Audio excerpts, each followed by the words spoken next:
धाराशिव जिल्ह्यात खरीपाचं पीक म्हणून सोयाबीनकडे पाहिलं जातं आणि सोयाबीनचं क्षेत्र मोठं आहे. मात्र सतत पाऊस कमी झाल्यानं सोयाबीनवर काही किडींचा प्रादुर्भाव झालाय आणि कृषी विभागाकडून आता प्रक्षेत्र भेटी सुरू केल्यात. आता तुम्ही पाहू शकता इथं कृषी विभागाची पूर्ण टीम दाखल झालेत आणि शेतकऱ्याची जनजागृती करत आहेत. आणि आपल्या जी व्यवस्थापन आहे सोयाबीनचं ते कसं करायचं, तूर असेल किंवा खरीपाची इतर पिकं असेल त्याचं सोयाबीनचं अ, व्यवस्थापन कसं करायचं हे सांगण्यासाठी आता माझ्यासोबत अरुण गुट्टे सर आहेत. सर काय सांगाल आज प्रक्षेत्र भेट देता तुम्ही? आज आम्ही धाराशिव जिल्ह्यामध्ये, धाराशिव तालुक्यामध्ये प्रक्षेत्र भेटीवर आहोत. या भागामध्ये कालच काही प्रमाणामध्ये पाऊस पडल्यामुळे शेतकऱ्यामध्ये समाधानाचं वातावरण आहे आणि सोयाबीन पिकामध्ये सुद्धा परिस्थिती चांगली होत चाललेली आहे. परंतु काही ठिकाणी किडींचा आणि रोगांचा प्रादुर्भाव दिसून येत आहे. ज्यामध्ये रोगामध्ये हा येलो मोझॅक रोग वाढायला लागलेलं हे पाहत आहोत. आणि किडीमध्ये पाने पोखरणाऱ्या आणि शेंगा पोखरणाऱ्या अळींचा प्रादुर्भाव दिसून येत आहे. सर्वप्रथम आपण अळीच्या बाबतीमध्ये जर विचार केला, तर ज्या शेतकऱ्यांनी फुलोरा अवस्थेच्या अगोदर पहिली फवारणी घेतलेली नाही आहे, अशा शेतकऱ्यांच्या शेतावर या अळीचा प्रादुर्भाव आर्थिक नुकसान पातळीच्या पुढे जात असलेला आपण पाहत आहोत. सध्या फुलोरा अवस्था ज्या ठिकाणी संपलेली आहे आणि चट्टा अवस्था चालू झालेली आहे, त्या ठिकाणी एक कीटकनाशक ज्यामध्ये इमामेक्टिन बेन्झोएट सारखं औषध आहे, हे किंवा कोरॅजन सारखं औषध आहे किंवा टाकोमी सारखं औषध आहे. या यापैकी एका कीटकनाशकाची निवड करून सध्या फवारणी करणं अत्यंत आवश्यक आहे. यामध्ये जर आपण बुरशीनाशकाचा अवलंब जर केला, ज्यामध्ये स्वाधीन सारखं आहे, साप सारखं बुरशीनाशक आहे, तर भविष्यामध्ये बुरशीजन्य रोगांचा प्रादुर्भाव सुद्धा कमी करण्यास मदत होणार आहे. बऱ्याच ठिकाणी सोयाबीन शेवटच्या टप्प्यामध्ये पिवळं पडण्याचं प्रमाण वाढत असतं. अशा शेतकऱ्यांनी सूक्ष्म अन्नद्रव्य ग्रेड 2 ची जर फवारणी शेवटच्या टप्प्यामध्ये केली, तर हे सुद्धा प्रमाण आपण कमी करू शकतो. मात्र हा जो येलो मोझॅक रोग आहे, हा रोग थोडासा इतर रोगांच्या किंवा इतर किडींच्या तुलनेमध्ये धोकादायक आहे. कारण हे सोयाबीनचं अस्तित्व धोक्यात आणू शकतो. हा बांधाच्या साईडनं बऱ्यापैकी वाढत असलेला आपल्याला पाहावयास मिळत आहे. हा का वाढतो? ज्या ठिकाणी बिगर हंगामी सोयाबीनची लागवड वाढत आहे. जसं की हिवाळ्यामध्ये, उन्हाळ्यामध्ये सोयाबीन किंवा मूग किंवा वालाच्या शेंगा आहेत. या पिकावर हा येलो मोझॅक वाढतो. त्याची लागवड पूर्णपणे बंद केली पाहिजे. त्याचप्रमाणे 10 जूनच्या आत सोयाबीनची पेरणी ही सुद्धा बंद केली पाहिजे आणि मृग नक्षत्राच्या नंतर 10 जून नंतर सोयाबीनची पेरणी केली पाहिजे. बांधावर काही येलो मोझॅकचे डायकॉट गवत आहेत, ज्यावर हा सुरुवातीला वाढत आहे आणि बांधावरच्या गवतावरून बांधाच्या साईडचे जे सोयाबीन आहे, त्या सोयाबीनवर हा रोग पसरत आहे. बांध साफ ठेवले पाहिजेत. त्याबरोबरच महत्त्वाची जी काळजी घ्यायची आहे शेतकऱ्यांना, अगदी सुरुवातीच्या अवस्थेमध्ये 5-25 झाडं जर बांधावर किंवा शेतामध्ये दिसत असतील, तर ही अशी झाडं उपटून शेताच्या बाहेर काढून ती गाढून टाकणं गरजेचं आहे.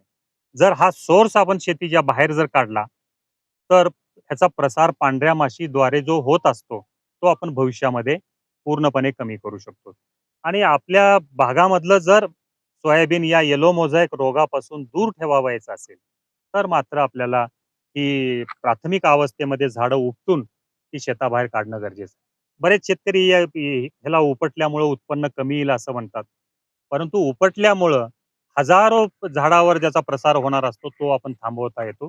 त्यामुळे ही झाडं त्वरित उपटून आपण नष्ट करावीत. फवारणीमध्ये ज्या कीटकनाशकामध्ये थायोमिथोक्झाम किंवा उलाला सारखं औषध आहे, ज्याच्यामुळं पांढऱ्या माशीचा आणि इतर रस शोषण करणाऱ्या किडीचा, माव्याचा नियंत्रण होतं. अशा कीटकनाशकाची फवारणी आपण घ्यावी. ज्यामध्ये आलिका आहे, कोराजेन सारखं औषध आहे. ज्यामुळं पांढरी माशी ही नियंत्रणात राहते आणि पांढरी माशी जी एका झाडावरून दुसऱ्या झाडावर प्रसार करत असते, तो प्रसार आपण थांबवू शकतो. ज्यावेळेस पावसाचा खंड पडतो मोठा आणि टेम्परेचर वाढतं, त्यावेळेस ह्या पांढऱ्या माशीचा प्रादुर्भाव वाढून येलो मोझॅक रोगांचा प्रादुर्भाव वाढत आहे.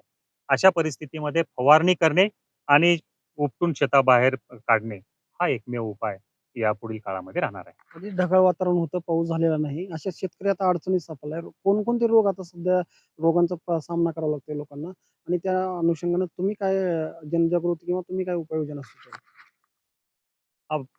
काही ठिकाणी अजूनही पाऊस पडलेला नाहीये. हं. त्या ठिकाणी शेतकऱ्यांचं सोयाबीन माना टाकत आहे. अशा ठिकाणी 13-0-45 सारखं खत आहे. हे 100 ग्रॅम प्रति 10 लिटर पाणी याप्रमाणे जर फवारणी घेतली, तर पुढचे 10 दिवस हे पीक तग धरू शकतं. परंतु आता पाने गुंडाळणाऱ्या अळ्यामध्ये स्पोडोप्टेरा आहे. त्याच्यानंतर हिरवी हेलिकोवरपा अळी आहे, उंटअळी आहे. या अळींचाही प्रादुर्भाव आपल्याला दिसून येत असतो.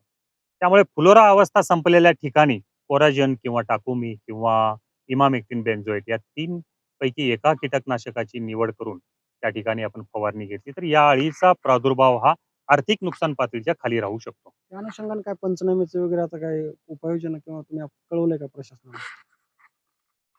ही बाब अजून कोणी केलेली नाही. परंतु आर्थिक नुकसान पातळी जे म्हणतो, हं. ही अद्यापही बऱ्याच ठिकाणी आर्थिक नुकसान पातळी ओलांडलेली नाही. हं. त्याचं कारण असं आहे, की बहुतांश शेतकऱ्यांनी फुलोरा अवस्थेच्या अगोदर एक फवारणी घेतल्यामुळे कुठल्याही किडीचा प्रादुर्भाव बऱ्याच ठिकाणी आर्थिक नुकसान पातळीच्या पुढे गेलेला नाही. पण सध्या काय झालंय, आता सोयाबीनची फुलगळती चालू आहे पाऊस नसल्यामुळं.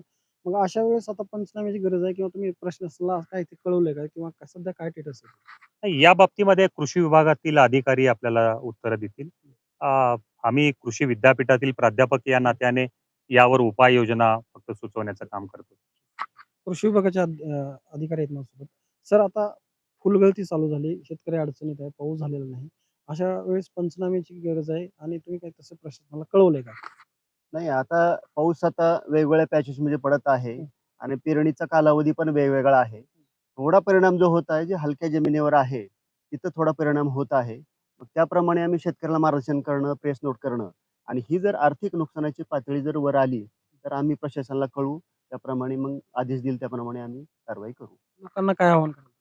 आता लोकांना ज्या पिकाच्या अवस्था आहेत, त्या पिकाच्या अवस्थेनुसार ते पीक वाचवण्यासाठी जे करायचं आहे. आता गुट्टे सरांनी जे सांगितलं, ते आम्ही प्रेस नोटच्या माध्यमातून, लिफलेटच्या माध्यमातून पूर्ण जिल्ह्यामध्ये सर्व शेतकऱ्यांना आम्ही ही माहिती देऊ आम्ही.